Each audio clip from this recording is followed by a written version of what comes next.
Budget സെഗ്മെന്റിലെ standards മാറ്റി എഴുതിക്കൊണ്ട് വിവോയുടെ T4X finally മാർക്കറ്റിലേക്ക് വരികയാണ്.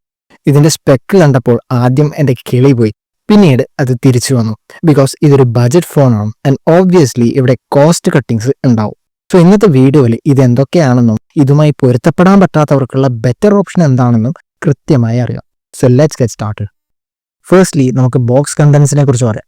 ആസ് യൂഷ്വൽ വിവോ അവിടെ സ്റ്റാൻഡേർഡ് കീപ്പ് ചെയ്തിട്ടുണ്ട്. ഇവിടെ ചാർജറും ട്രാൻസ്പാരന്റ് കവറും ബോക്സിൽ തന്നെ വരുന്നുണ്ട്. ഒപ്പം ഫോണിന്റെ മേലെ പ്രീ അപ്ലൈഡ് ആയിട്ടുള്ള സ്ക്രീൻ പ്രൊട്ടക്ടർ കൂടി വരുന്നുണ്ട്. ഏറ്റവും ഇമ്പോർട്ടന്റ് ആയ കാര്യങ്ങൾ വെച്ചിട്ടുണ്ട് നമുക്ക് തുടങ്ങാം. Firstly performance. മീഡിയാടെക്കിന്റെ ഡയമൻസിറ്റി 7300 എന്ന് പറയുന്ന പ്രോസസ്സറാണ് വരുന്നത് വിത്ത് LPDDR4X RAM and UFS 3.1 storage. ഇവിടുത്തെ AnTuTu സ്കോർ പറയുന്നത് 7 lakh+ ആണ്. CPU ത്രോട്ട്ലിംഗ് ടെസ്റ്റ് നോക്കുകയാണെങ്കിൽ ഗ്രാഫ് എല്ലാം ഗ്രീൻ തന്നെയാണ്. ഗെയിമിംഗ് സെക്ഷനിലേക്ക് വന്നു കഴിഞ്ഞാൽ BGMI 60 FPS ഗെയിമിംഗ് ആണ് ഡിവൈസ് സപ്പോർട്ട് ചെയ്യുന്നത്. ബാറ്ററിയെ കുറിച്ച് പറയുകയാണെങ്കിൽ 6500 mAh ലിഥിയം ബാറ്ററിയാണ് ഇവിടെ വരുന്നത് with 44 watt fast charging. To 0 to 100% in just 1.5 hours.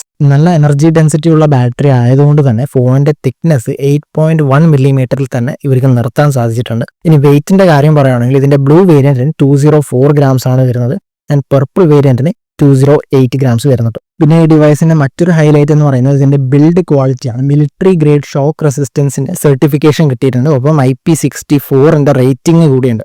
ഇതിന്റെ അർത്ഥം ഫോൺ വെള്ളത്തിൽ മുക്കാമെന്നോ അതോ മേലേന്ന് വലിച്ചെറിയാമോ എന്നല്ല, നമ്മുടെ മനസമാധാനത്തിന് വേണ്ടിയിട്ടാണ് ഈ പറയുന്ന സർട്ടിഫിക്കേഷൻസ് കൊടുത്തിട്ടുള്ളത്. സൂക്ഷിച്ച് ഉപയോഗിക്കുന്നത് ഇന്നും നമ്മളുടെ കടമ തന്നെയാണ്. അടുത്തതായി ഡിസ്പ്ലേയെ കുറിച്ച് സംസാരിക്കാം. ആൻഡ് ഇവിടെയാണ് ആദ്യത്തെ പോരായ്മ നമുക്ക് കാണാൻ സാധിക്കുന്നത്. 6.7 ഇഞ്ചിന്റെ full HD+ 120 Hz refresh rate ഉള്ള LCD ഡിസ്പ്ലേ ആണ് ഇവിടെ വരുന്നത്. പക്ഷെ അത്യാവശ്യം നല്ല ഒരു ബ്രൈറ്റ്നസ് ഉണ്ട്. യൂട്യൂബിൽ 4K HDR വീഡിയോസ് നമുക്ക് പ്ലേ ചെയ്യാൻ സാധിക്കും. ഫിംഗർ പ്രിന്റ് സെൻസർ LCD ആയതുകൊണ്ട് തന്നെ സൈഡിലാണ് വരുന്നത്. പിന്നെ പാൻഡ ഗ്ലാസിന്റെ ഒരു ബേസിക് ആയിട്ടുള്ള പ്രൊട്ടക്ഷൻ കൂടി കൊടുത്തിട്ടുണ്ട്. ഫോണിന്റെ സൗണ്ട് സെക്ഷനിലേക്ക് വന്നു കഴിഞ്ഞാൽ ഇവിടെയും നമുക്ക് കോസ്റ്റ് കട്ടിങ് കാണാൻ സാധിക്കും. ഓൾദോ ഡുവൽ സ്പീക്കേഴ്സ് ആണ് വരുന്നതെങ്കിൽ പോലും ഒരു സ്പീക്കർ മാത്രമാണ് എക്സ്റ്റേണൽ ആയിട്ട് കൊടുത്തിരിക്കുന്നത്. മറ്റേത് നമ്മൾ കോളിങ്ങിന് വേണ്ടി ഉപയോഗിക്കുന്ന ഇയർ പീസ് തന്നെ ഒരു സ്പീക്കറായി വർക്ക് ചെയ്യാൻ വേണ്ടി ട്യൂൺ ചെയ്തിരിക്കുക.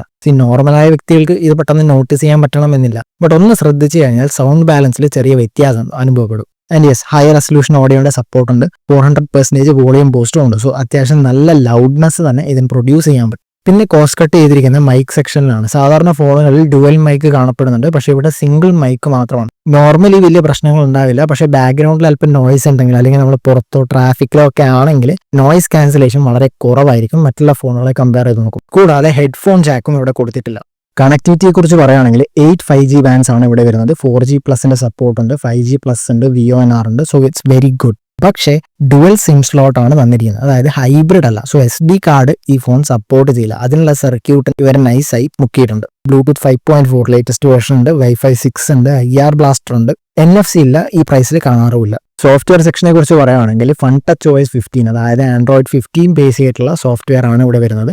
ആൻഡ് 2+3 years ഓഫ് അപ്ഡേറ്റ്സ് ആണ് കമ്പനി പ്രോമിസ് ചെയ്തിരിക്കുന്നത്. ഇനി FunTouchOSനെ കുറിച്ച് പറയുകയാണെങ്കിൽ ഇവിടെ hot apps, hot games, third party applications എല്ലാം ഉണ്ട്. ഭൂരിഭാഗം ആപ്ലിക്കേഷൻ നമുക്ക് ഡിലീറ്റ് ചെയ്ത് കളയാൻ പറ്റുന്നതാണ്. പറ്റാത്തത് നമുക്ക് ഡിസേബിൾ ചെയ്ത് കളയാം. സോ ആദ്യത്തെ ഒരു 15-20 മിനിറ്റ് ഇതിനായിട്ട് ചെലവഴിക്കേണ്ടി വരും. പിന്നെ circle to search, AI translation, AI editor, അതായത് ബാക്ക്ഗ്രൗണ്ടിൽ നിന്ന് ഒബ്ജക്ട്സ് റിമൂവ് ചെയ്യാനും ബ്ലറി ആയിട്ടുള്ള ഫോട്ടോസിനെ എൻഹാൻസ് ചെയ്യാനും ഒക്കെ അത് സഹായിക്കും. അൺയൂഷ്വൽ ആയിട്ടുള്ള ഒരു കാര്യം എന്ന് പറയുന്നത് app opening and closing animations തന്നിട്ടുണ്ട്. ഒപ്പം ലിങ്ക് ടു വിൻഡോസ് എന്ന് പറഞ്ഞിട്ടുള്ള ഒരു ഫീച്ചർ തന്നിട്ടുണ്ട്. അതായത് ഫോണിനെ വയർലെസ്ലി ഒരു കമ്പ്യൂട്ടറുമായിട്ട് കണക്ട് ചെയ്യാം. കമ്പ്യൂട്ടറിലെ ഫയൽസ് ഫോണിലേക്കോ ഫോണിലെ ഫയൽസ് കമ്പ്യൂട്ടറിലേക്കോ സീംലെസ് ആയിട്ട് നമുക്ക് ഡ്രാഗ് ആൻഡ് ഡ്രോപ്പ് ചെയ്യാൻ സാധിക്കും. And last but not least, camera സെക്ഷനെ കുറിച്ച് പറയുകയാണെങ്കിൽ ബാക്ക് സൈഡിൽ വരുന്നത് 50 MP മെയിൻ ക്യാമറയാണ്. ഒപ്പം 2 MP ഡെപ്ത് സെൻസറാണ്. ഫ്രണ്ടിൽ 8 MP ക്യാമറയാണ് വരുന്നത്. ഇതിന്റെ ഫോട്ടോസ് പരിശോധിച്ച് കഴിഞ്ഞാൽ അത്യാവശ്യം നല്ല കളേഴ്സും നല്ല ഡീറ്റെയിൽസും ഫോർ ദ പ്രൈസ് ഇത് പ്രൊഡ്യൂസ് ചെയ്യുന്നുണ്ട്. കഴിഞ്ഞ പ്രാവശ്യം വിവോയുടെ T3Xന് സെൽഫി ക്യാമറ വളരെ മോശമായിരുന്നു, പക്ഷെ ഇത്തവണ അവർ ഇംപ്രൂവ് ചെയ്തിട്ടുണ്ട്. ഇനി വീഡിയോയുടെ കാര്യം പറയുകയാണെങ്കിൽ ബാക്ക് ക്യാമറ ഉപയോഗിച്ച് നമുക്ക് 4K at 30 FPS ഷൂട്ട് ചെയ്യാൻ സാധിക്കും. ഫ്രണ്ട് ക്യാമിൽ 1080p at 30 FPS ആണ് കിട്ടുന്നത്. കൂടാതെ ഇവിടെ ഡൈനാമിക് ലൈറ്റ് എന്ന് പറഞ്ഞിട്ട് ഒരു അഡീഷണൽ ഫീച്ചർ കൊടുത്തിട്ടുണ്ട്.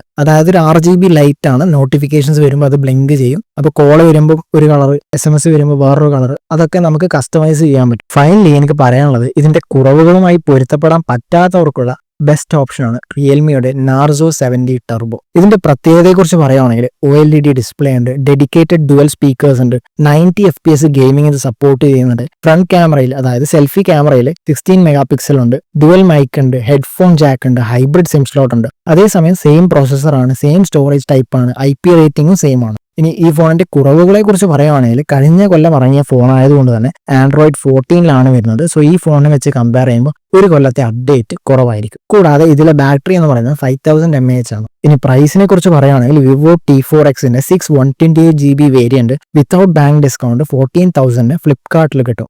നാർസോ 70 ടർബോയുടെ 128GB യൂഷ്വലി 14,500 ആണ് ആമസോണിൽ കാണുന്നത്, അഗെയിൻ വിത്തൗട്ട് ബാങ്ക് ഡിസ്കൗണ്ട്.